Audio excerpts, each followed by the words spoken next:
if you're marking out structural steel, there's only one square. There's only one square to do the job with. And it sure as hell isn't some piece of shit like this.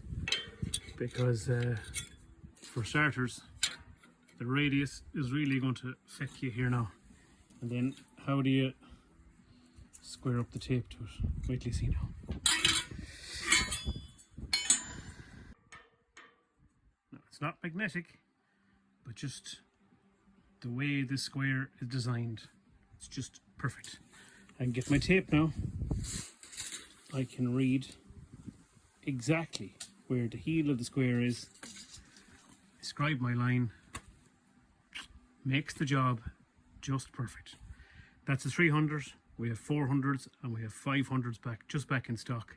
They seem to be the structural steel favourite. Airwell.ie, that's where you need to go.